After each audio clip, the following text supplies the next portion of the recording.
विष्णुपदाय कृष्णपृष्ठाय भूतले श्रीमते भक्तिवेदान्त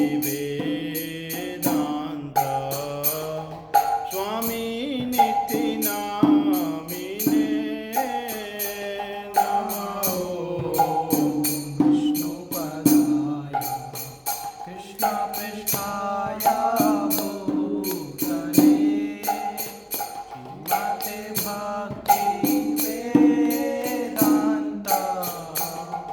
स्वामिनिति नामिने नमस्ते सरस्वते देवे गौरवाणी प्रचारिणे निर्विशेषा शून्यवादी पश्चात्यदेशतारिणे नमस्ते सरस्वती देवी गौरवाणी प्रचारिणे निर्विशेषा शून्यवादी पश्चात्देशतारिणे जय राधा माधव कुंज बिहारी राधा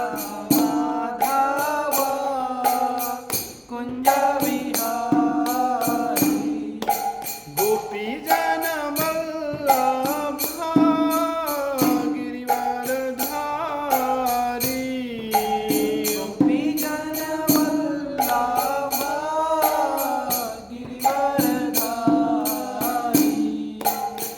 यशोदानंदन ब्रज जन रंजना यशोदानंदन ब्रज जन रंजना यशोदानंदन ब्रज जन रंजना यशोदानंदन ब्रज जन रंजना यमुना तीरावन चारी तीरावनचारी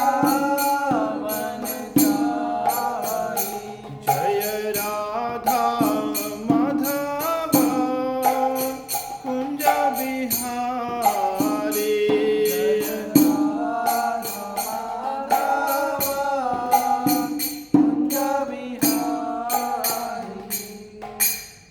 श्री श्री राधा माधव की शील प्रभुपाद की प्रणाम संकीर्तन की ओम अज्ञानतिमिरान्धस्य ज्ञानञ्जनशलाकया चक्षुरुन्मिलितं येन तस्मै श्रीगुरवे नमः। वाञ्छाकल्पतरुभ्यश्च कृपा सिन्धुभ्य एव च पतितानां पावनेभ्यो वैष्णवेभ्यो नमो नमः।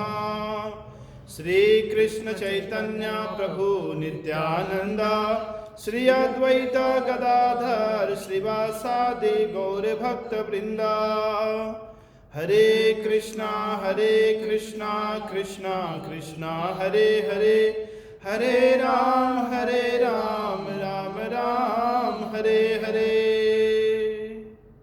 शील प्रभुपाद की जय। कई दिनों से भक्तों ने बारंबार एक जिज्ञासा की है कि प्रभु जी कर्म योग, ज्ञान योग, ध्यान योग, भक्ति योग के बारे में संक्षेप में आप बताएं, इनमें क्या प्रमुख अंतर है। तो मैंने सोचा कि आज इसी विषय के ऊपर मैं चर्चा करूंगा। श्रीमद् भगवत गीता की प्राथमिक शिक्षा है, प्रारंभिक शिक्षा क्या है? हम शरीर नहीं, हम आत्मा हैं। हम शरीर में हैं, हम शरीर नहीं हैं। और इसकी पुष्टि श्रीमद् भगवत गीता के कई श्लोकों में स्पष्टता की गई है। जैसे देहिनो यस्मिन् यथा देहे कौमारम यौनम जरा तथा देहांतर प्राप्ति धीरस तत्र न मुह्यति। बाल्यावस्था से युवावस्था से प्रौढ़ावस्था, वृद्धावस्था, ये सब अवस्थाएं हैं शरीर की। लेकिन शरीर में रहने वाला जो शरीरी है, देह के भीतर वास करने वाला देही परिवर्तित नहीं होता। यानी एक शरीर को छोड़कर हम दूसरे शरीर में चले जाते हैं। यानी इस जीवन अवधि में भी हम कई बार शरीर का परिवर्तन कर चुके हैं। और व्यक्ति अपने कर्मों के कारण ऊर्ध्वम गच्छन्ति सत्वस्था मध्य तिष्ठन्ति राजसा जघन्य गुण्य वृत्ति अधो गच्छन्ति तामसा। सतोगुण में शरीर त्यागने से व्यक्ति उच्च लोक में जाता है, और मध्य तिष्ठन्ति राजसा, और रजोगुण में व्यक्ति मध्य लोक में इस भूलोक पे स्थित रहता है, और तमोगुणी व्यक्ति अधो गच्छन्ति, नीचे के लोक में नरक में या अन्य निम्न योनियों को प्राप्त करता है। तो यद्यपि हम सब आत्मा हैं, लेकिन हम अपने स्वरूप को भूले हुए हैं, इसे कहते हैं अज्ञानता।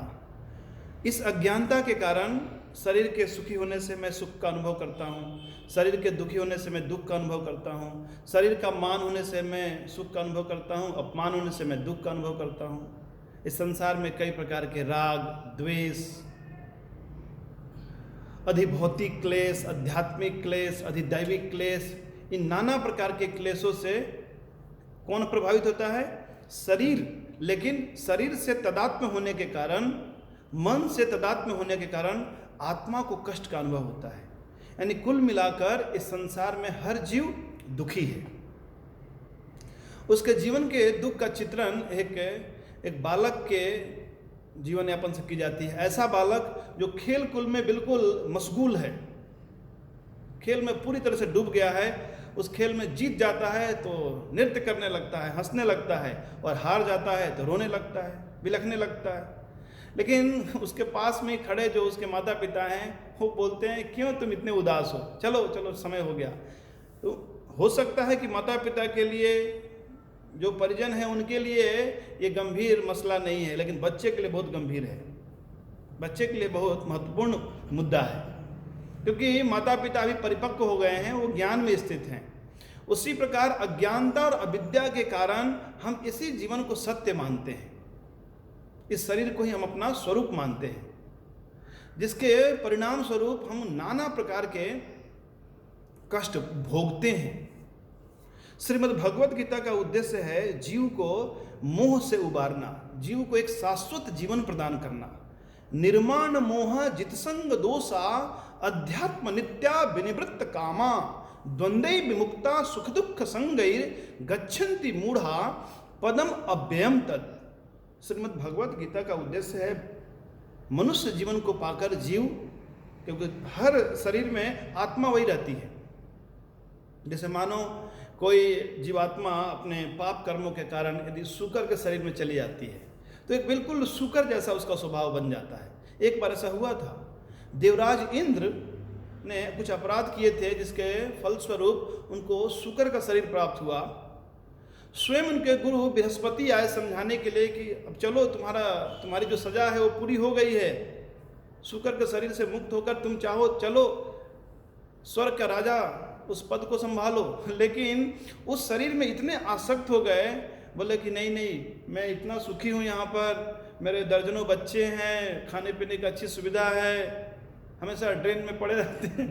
तो जीवात्मा जब जिस शरीर में है उस शरीर में ही पूर्णतः आसक्त हो जाती है। यहाँ तक कि उस शुक्र के शरीर में इंद्र ने कहा कि आप लोग मुझसे जलते हो, मेरा आपको सुख देखा नहीं जाता।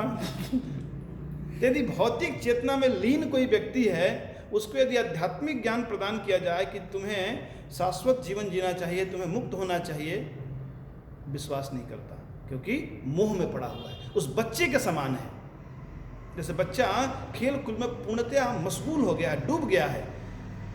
घंटे भर की जो उसने कुछ खिलौने उसने निर्मित किए हैं, जो घर बनाए हैं मिट्टी के घरौंदे, उसी से आसक्त हो गया है। तो वैसे ही हम इस संसार में कुछ वर्षों तक जीवन यापन करते हैं, उससे हम आसक्त हो जाते हैं और हम शाश्वत जीवन को भूल जाते हैं।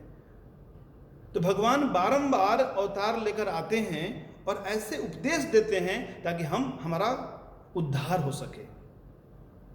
एक वैज्ञानिकों ने एक प्रयोग किया कुछ चूहों के ऊपर। उन्होंने क्या, चूहों को अलग अलग पिंजरे में बंद कर दिया और उसमें 2 बटन लगाए, एक लाल और एक हरा। यदि वो चूहे उस लाल बटन के ऊपर कूदते हैं, लाल बटन किसी प्रकार से प्रेस होता है तो उनको इलेक्ट्रिक शॉक लगता है और हरा बटन दबाते हैं वो तो उनको खाना मिलता है। तो इस प्रकार चूहे वो भी तो संवेदनशील है, तो उन्होंने हरा बटन दबाना शुरू किया तो खाना मिलने लगा। लेकिन कुछ दिन के बाद वैज्ञानिकों ने बदल दिया, यदि लाल बटन दबाएंगे तो उनको भोजन मिलेगा और हरा बटन दबाएंगे तो इलेक्ट्रिक शॉक मिलेगा। तो चूहों ने बारंबार अपना जो विचार बदल दिया, क्योंकि सोचे कि वो सब कंफ्यूज हो गए कि क्या दबाने से क्या मिलता है, और बार बार वे चेंज कर देते थे। लेकिन फिर भी जीव की जो सुख की खोज है, सुख की जो गवेषणा है, जो अनुसंधान है, वो हमेशा जारी रहती है। इस संसार में कोई भी व्यक्ति कार्य क्यों करता है? सुख की तलाश में। एक किसान है, खेती करता है, फसल तैयार होता है इस आशा में कि फसल को मैं बाजार में बेचूंगा, उससे कुछ पैसा आएगा, कुछ सुख सुविधाएं अर्जित करूंगा। एक व्यापारी है, व्यापार क्यों करता है? पैसा कमाने के लिए। एक नौकरी पेशा वाला है, क्यों जाता है ड्यूटी 30 दिन? ताकि उससे कुछ सैलरी मिलेगा, उससे अपना हम इंद्रिय भोग कर सकते हैं। कुल मिलाकर सुखी होने की आकांक्षा से प्रेरित होकर व्यक्ति कर्म करता है। सुखाय कर्माणि करोति लोको। लेकिन होता क्या है, व्यक्ति को सुख बहुत कम मिलता है और दुख अत्यधिक मिलता है। यानी व्यक्ति को अपने कर्मों के परिणाम स्वरूप कुछ अंश में सुख प्राप्त होता है और कुछ अंश में दुख प्राप्त होता है। तभी चूहों के साथ जो एक्सपेरिमेंट किया गया, उसमें बाद में चूहे के पिंजरे को खोल दिया गया, फिर भी चूहा कोई भागा नहीं, वो हमेशा बटन दबाने में ही व्यस्त रहे, क्योंकि उनको भरोसा था कि हो सकता है इसको दबाने से खाना नहीं मिला, उसको दबाने से मिलेगा। यद्यपि कई बार इलेक्ट्रिक शॉक लगा उन्हें। वैसे ही हम सभी के जीवन में व्यक्तिगत हमने अनुभव किया है कि संसार में दुख है। जन्म से लेकर अभी तक किसी की आयु यहाँ पर 25 वर्ष है, किसी की आयु 50 वर्ष है, आपकी आयु 62 वर्ष है, सुनने वालों की आयु अलग अलग है। तो सभी का व्यक्तिगत अनुभव यही है कि जीवन में दुख है, फिर भी हम अपने आप को भुलाए रहते हैं। हम सोचते हैं शायद फार्मूला ए काम नहीं किया, फार्मूला बी से सुख मिलेगा, या इस जीवन में सुख नहीं मिला तो अगले जीवन में सुख में प्राप्त होगा। इस सुख की आशा में व्यक्ति नाना प्रकार के कर्म करता है। तो भगवान जीव को उबारने के लिए योग पद्धति देते हैं। योग पद्धति से व्यक्ति मोक्ष को प्राप्त कर सकता है। ये मोक्ष के साधन हैं। कई प्रकार के योग हैं, आप सबने नाम सुने होंगे। कर्म योग, ज्ञान योग, ध्यान योग। ध्यान योग को ही अष्टांग योग कहते हैं, और सर्वश्रेष्ठ है भक्ति योग। श्रीमद् भगवद गीता में प्रमुखतः 3 योग का वर्णन किया गया है विस्तृत: कर्मयोग, ज्ञान योग और भक्ति योग। ध्यान योग का केवल एक अध्याय में, 6ठे अध्याय में वर्णन किया गया है। तो यद्यपि योग का उद्देश्य जीव को इस संसार चक्र से मुक्त करना है, आवागमन से मुक्त करना है, लेकिन कम बुद्धिमान होने के कारण आज योग के नाम पर कई प्रकार की मूढ़ताएं प्रचलित हैं। योग का अर्थ लोग यही समझते हैं, बस शरीर को ऐसे अनुलोम विलोम करना, कुछ विशेष आसन में बैठ जाना, या शीर्षासन करना ताकि मस्तिष्क में खून बढ़े, उससे मस्तिष्क और सक्रिय हो और हमारे इंद्रिय भोग कर सकें, या हमारा वजन कम हो, या कोई दुबला है तो वजन वो बढ़ाना चाहता है। इसी प्रकार की मूढ़ताओं में लोग लगे हुए हैं। कोई कुंडलिनी जागरण में लगा हुआ है, कोई सोचता है कि भीतर में कोई आत्मा का प्रकाश दिखाई देगा, कोई स्वर्गिक प्रकाश दिखाई देगा, कोई भावातीत ध्यान में। इस प्रकार के नाना प्रकार के ऐसे अप सिद्धांत प्रस्तुत किए गए हैं योग के नाम पर। योग का असली उद्देश्य है जीव को भगवान से जोड़ना। योग शब्द आया युज धातु से, युज मतलब जोड़ना। अभी हम क्या है, हम भगवान से डिस्कनेक्ट हो गए हैं। तो कर्म योग के माध्यम से, तो कर्म योग समझें, इसके पहले हमें समझना चाहिए कर्म क्या है। क्या मैंने छींक दिया क्या ये कर्म है? मैंने ऐसे हाथ उठाया क्या ये कर्म है? नहीं। कर्म ऐच्छिक किसी विशेष उद्देश्य से स्वयं के लाभ के लिए या किसी अन्य व्यक्ति के लाभ या हानि के लिए जो भी हम क्रियाएं करते हैं उसे कर्म कहते हैं। यानी कर्म क्या है? कॉन्शियस एक्टिविटी है। नहीं तो फिर तो हमेशा हम कर्म कर रहे हैं, सांस ले रहे हैं वो भी एक कर्म है, भोजन पच रहा है वो भी एक कर्म है, और हृदय की गति जब से हमने जन्म लिया है मृत्यु पर्यंत तक धड़कती रहती है, तो सब कर्म ही हो रहा है। क्रियाएं हो रही हैं, सभी कर्मों में क्रियाएं हैं, पर सभी क्रियाएं कर्म नहीं हैं। कर्म केवल उन्हीं क्रियाओं को कहा जाता है जिसमें हमारा अहम भाव, हमारा कर्ता भाव उसमें युक्त होता है। तो जब तक कर्ता भाव नहीं है तब तक वो कर्म नहीं बनता। इसलिए भगवान तीसरे अध्याय के 27वें श्लोक में कहते हैं, प्रकृति क्रियामाणानि गुणै कर्माणि सर्वस अहंकार विमूढ़ आत्मा कर्ता अहमिति मन्यते। यद्यपि सब कुछ प्रकृति में स्वतः घटित हो रही है, लेकिन अहंकार से विमोहित आत्मा अपने आप को कर्ता मान बैठती है, जिसके कारण उसको कर्मों का फल प्राप्त होता है। तो कर्म योग करने वाले वे किसी भी कार्य को करते हैं पर अपने आप को कर्ता नहीं मानते। मैंने 5वें अध्याय में आप सबको बताया था, नैव किंचित करोमीति युक्तो मन्येत तत्त्ववित् पश्यन् श्रृणन् स्पर्शन् जिघ्नन् अस्नन् गच्छन् स्वपन् श्वसन्। इतनी क्रियाएं करते हुए भी जो योगी है वो जानता है कि मैं कुछ नहीं कर रहा हूँ। नैवम किंचित करोमीति, मैं कुछ नहीं करता। ये इंद्रियाणि इंद्रियार्थेषु, इंद्रियां इंद्रियों के विषयों के साथ संयुक्त हो रही है, मैं बिल्कुल निर्लिप्त हूँ। इसे कहते हैं भोक्ता भाव से रहित होना, कर्ता भाव से रहित होना। यानी कोई कोई ऐसे योगी हैं जो इस संसार में अत्यधिक सक्रिय होते हैं, लेकिन उन कर्मों के फल वे नहीं भोगते हैं। उन कर्मों के फल या तो संसार के किसी परोपकार के कार्य में लगा देते हैं, और उनके भीतर भोक्ता की भी भावना नहीं होती, तो न तो भोगना चाहते हैं न कर्ता की भावना है। तो ऐसे लोग भी योगी हैं, कर्म योगी हैं, यानी कि अनासक्त भाव से, निस्वार्थ भाव से निष्काम कर्म करने वाले जो योगी हैं उन्हें कर्म योगी कहा जाता है। कभी कभी लोग सस्ते में कुछ भी करते हैं, अपना व्यापार कर रहे हैं, धंधा कर रहे हैं, कहते हम भी कर्म योगी हैं। कर्म योगी होना इतना सस्ता नहीं है। कर्म तो कोई भी कर सकता है, लेकिन कर्म योगी होना एक चेतना की एक ऐसी अवस्था है जहां व्यक्ति पूर्णतया अनासक्त होता है। जब यही कर्मयोगी अपने कर्मों का फल श्री कृष्ण को अर्पित कर देता है तो वह भक्त योगी की श्रेणी में आ जाता है। पर ऑफ कोर्स भक्त योगी की यह प्रारंभिक अवस्था है, यह शुद्ध भक्त नहीं है। लेकिन जब तक व्यक्ति केवल और केवल संसार से ऐसे अनासक्त होकर बस कार्यों में सक्रिय है, तो उसको अधिक से अधिक मोक्ष की प्राप्ति होती है, वो भगवत धाम नहीं जाता। लेकिन कर्म योग से श्रेष्ठ है ज्ञान योग, या यूं कहें कि कर्म योग सरल है, संसार में व्यक्ति कर सकता है, क्योंकि हर व्यक्ति शरीर के तल पे रहता है, तो उसको सक्रिय होना, उसको इच्छा भी होती है कुछ करूं, मैं कुछ करके दिखा दूं। तो यद्यपि उसको फल से आसक्ति नहीं है, पर कुछ करने में मजा आता है। तो कभी कभी कोई व्यक्ति अपने मनपसंद सेवाएं करते हैं तो भी अच्छा है, लेकिन वे शुद्ध भक्ति का स्तर नहीं है, कर्मयोग का स्तर है। ऐसा कार्य करने से उनको कर्मयोग का फल प्राप्त होता है। लेकिन हाँ, यदि वो लंबे समय तक, दीर्घ काल तक भगवान की सेवा ऐसे करते रहे तो उनके हृदय पूर्णतः शुद्ध हो जाएगा। फिर जो ये आसक्ति है कर्म से भी, वो कर्म से आसक्ति भी उनकी चली जाएगी। तो कर्म योगी, उसके बाद है ज्ञान योगी। ज्ञान योगी सोचता है कि संसार में जो भी दुख हैं ये अज्ञानता के कारण है, अविद्या के कारण है।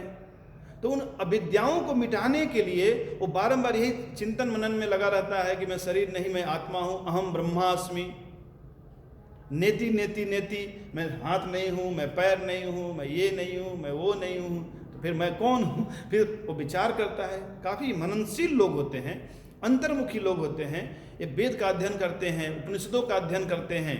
इनके लिए अंतिम उद्देश्य क्या है? ब्रह्म में लीन होना। इनके लिए भगवान की धारणा नहीं होती, ये मोक्ष पर्यंत तक प्रयास करते हैं और मुक्त होते ही ये ब्रह्म में साजुज्य मुक्ति को प्राप्त करते हैं। अहम ब्रह्मास्मि, यही इनका मूल मंत्र है।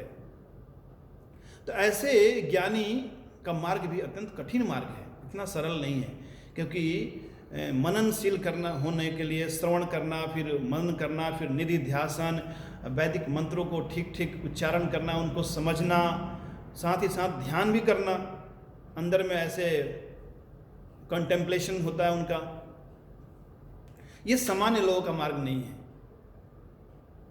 लेकिन जो इसका गंतव्य है वो क्या है? मोक्ष, भगवत धाम नहीं है। तीसरा मार्ग है ध्यान योग। ध्यान योग में व्यक्ति जो प्रमाणिक है वो यम, नियम, आसन, प्राणायाम, प्रत्याहार, धारणा, ध्यान और समाधि, इन प्रक्रियाओं से गुजरता है। क्योंकि ध्यान योग हमें यह शिक्षा देता है कि जीवन की सारी समस्याएं मन के कारण है। और मन में कई प्रकार के विचार हमेशा उठते रहते हैं। तो इन विचारों को यदि हम नियंत्रित करें, योगश्चित्त वृत्ति निरोध, योग का उद्देश्य है चित्त में उठने वाली वृत्तियों का निरोध, रोक देना किसी प्रकार से। तो इसलिए ये यम यानी कि सत्य बोलना, क्योंकि झूठ बोलने वाले व्यक्ति के मन में जैसे चित्त की वृत्तियां उठती रहती हैं। सत्य बोलना, चोरी नहीं करना, अस्तेय कहते हैं, अपरिग्रह, बहुत ज़्यादा संचय नहीं करना, ब्रह्मचर्य का पालन करना और अहिंसा, हिंसा नहीं करना, इसे कहते हैं यम। फिर ऐसे 5 नियम हैं, उसमें स्वाध्याय, तप करना, भगवान ने जैसी व्यवस्था की है उसमें संतोष रखना, स्वाध्याय करना, और ईश्वर प्राणिधन, भगवान के प्रति समर्पण, प्रपत्ति, ऐसे लोग ईश्वर के प्रति शरणागत होते हैं। तो यम हुआ, फिर नियम, फिर आसन। श्रील प्रभुपाद कहते हैं कि आज जो ध्यान योग के नाम पे चल रहा है, इसमें केवल कुछ आसन और प्राणायाम करते हैं। ऐसे भी यदि आप घंटा भर या आधा घंटा एक आसन में बैठ जाओ और कुछ प्राणायाम करो तो आपका मन शांत होता है, क्योंकि सांसों की गति से मन प्रभावित होता है।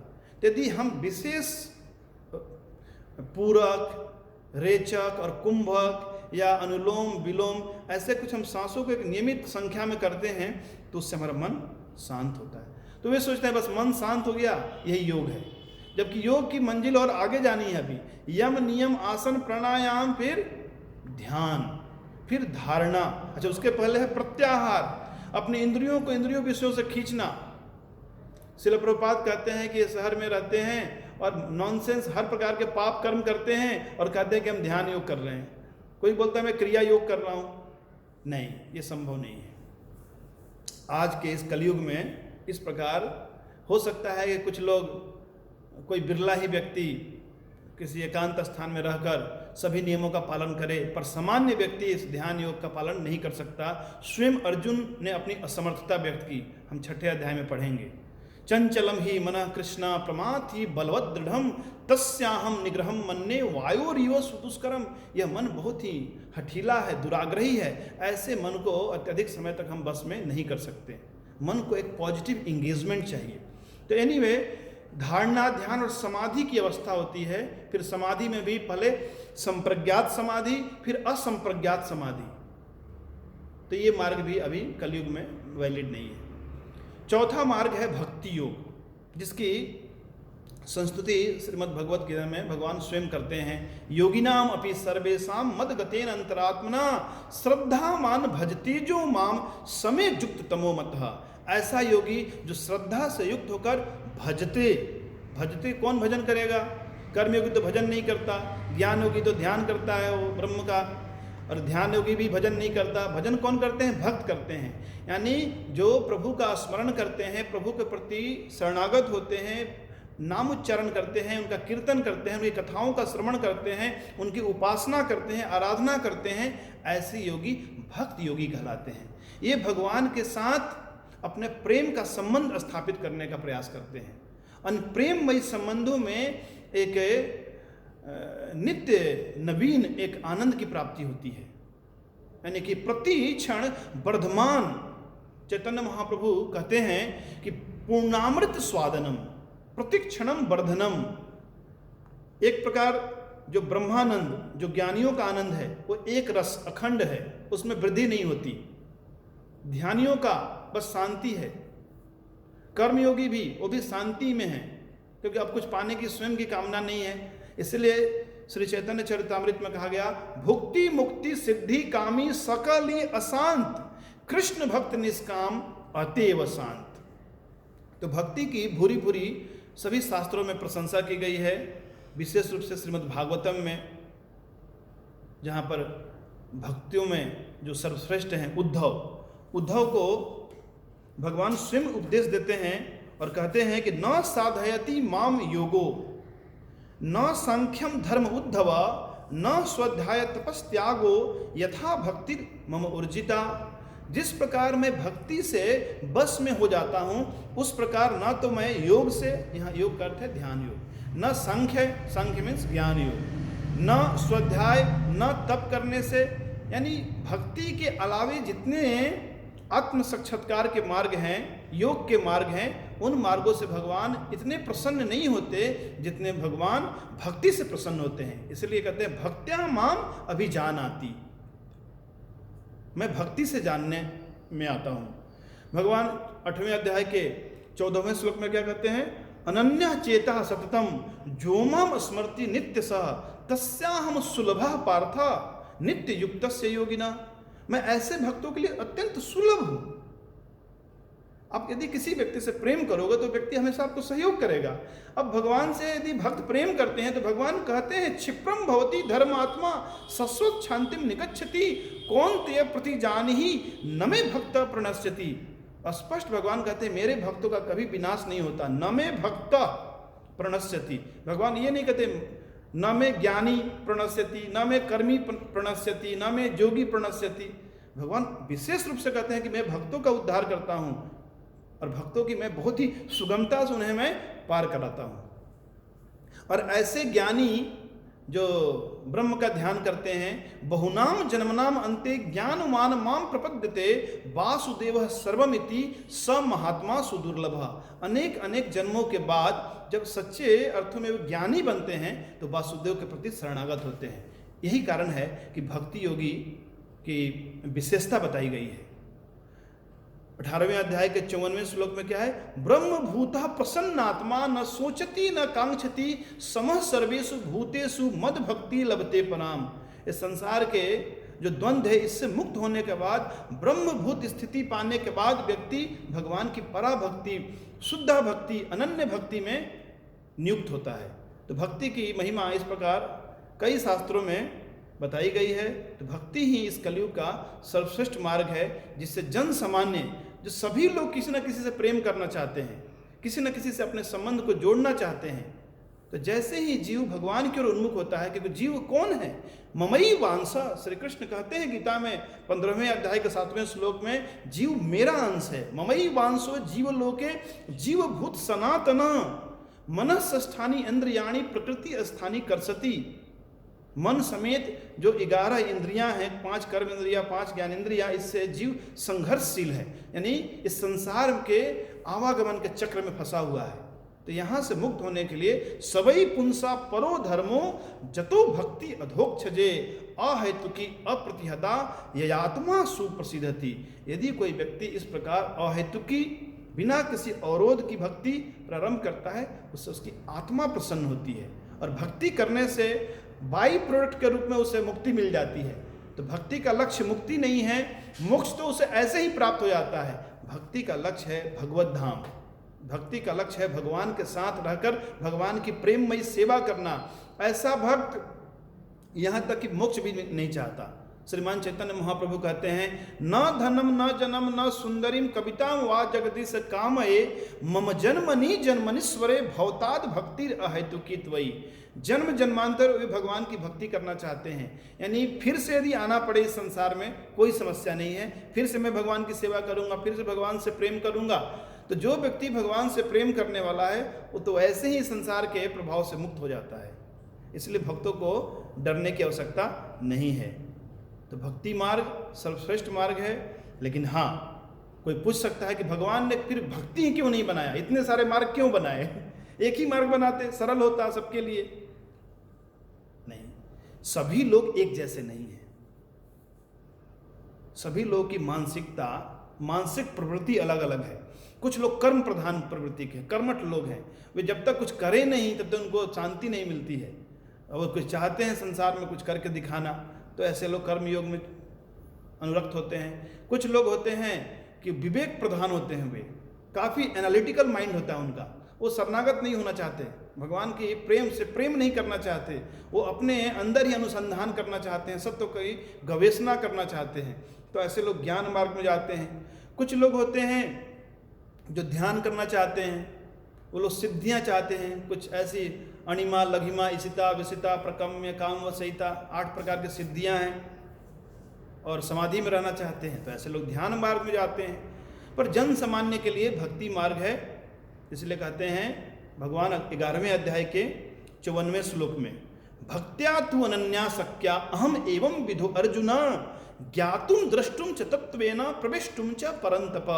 भक्ति के द्वारा कोई भी व्यक्ति मेरे राज्य में प्रवेश पा सकता है और मेरे साथ नृत्य कर सकता है, कीर्तन कर सकता है। हरे कृष्णा कृष्णा कृष्णा हरे हरे, हरे राम राम राम हरे हरे। श्रील प्रभुपाद की जय।